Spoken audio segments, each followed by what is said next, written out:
Imagine stepping into a courtroom where logic bends, the truth hides behind laughter, and justice wears a crooked smile. In today's case, we're not just observing a trial, we're peeling back the curtain on a story so bizarre it could only happen in real life. Welcome to the world of fast food legal disputes, where million-dollar claims are served with a side of absurdity.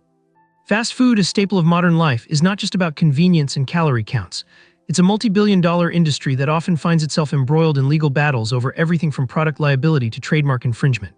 The courtroom drama that unfolds in these cases can be as entertaining as any blockbuster movie, filled with surprising twists, outrageous claims, and characters that would make for fascinating reality television.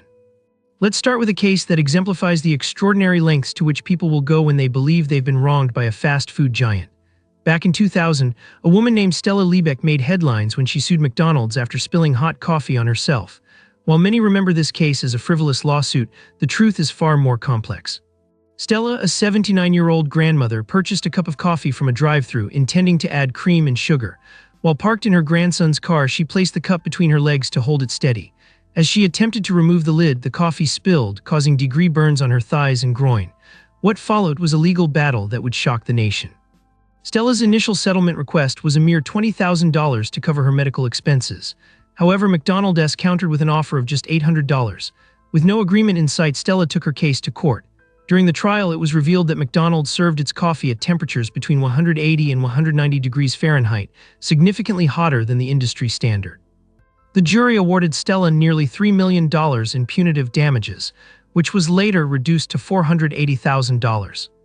This case opened the floodgates on discussions about personal responsibility and corporate accountability.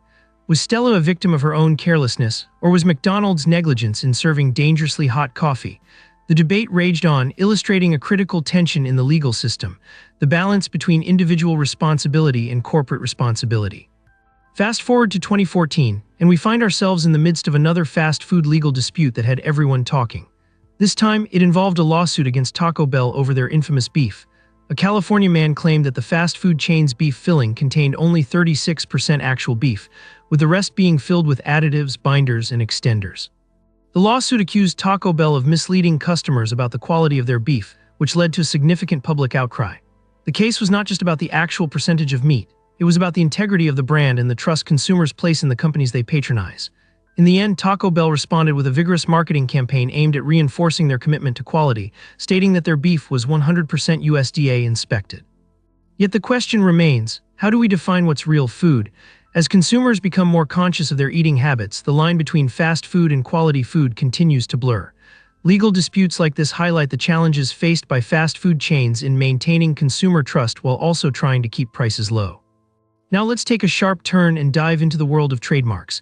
In 2018, a lesser-known fast food chain called Culver's found itself in a heated battle with another chain, In-N-Out Burger.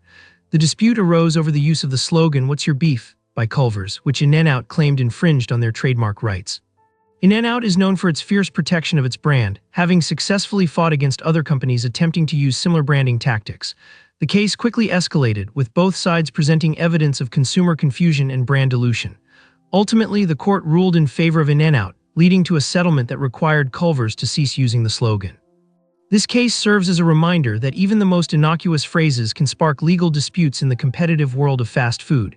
Trademarks are not just about logos and names, they represent the identity of a brand and the promise it makes to its customers. Protecting that promise is critical, and companies will go to great lengths to defend their trademarks. As we delve deeper into the realm of fast food legal disputes, we must also address health-related claims. In 2016, a lawsuit against Subway gained traction after a man discovered that the company's foot-long sandwiches were often shorter than advertised. The claims sparked a significant debate about truth in advertising. The backlash was swift, with a viral photo showing a tape measure next to a Subway sandwich that measured only 11 inches. This led to a class action suit, arguing that the misleading advertising was deceptive and amounted to false advertising. Subway responded by implementing new quality control measures and settling the lawsuit for $525,000. This case brought to light the importance of honesty in advertising, especially in an industry where consumers are increasingly skeptical of marketing claims. It's not just about the food, it's about trust.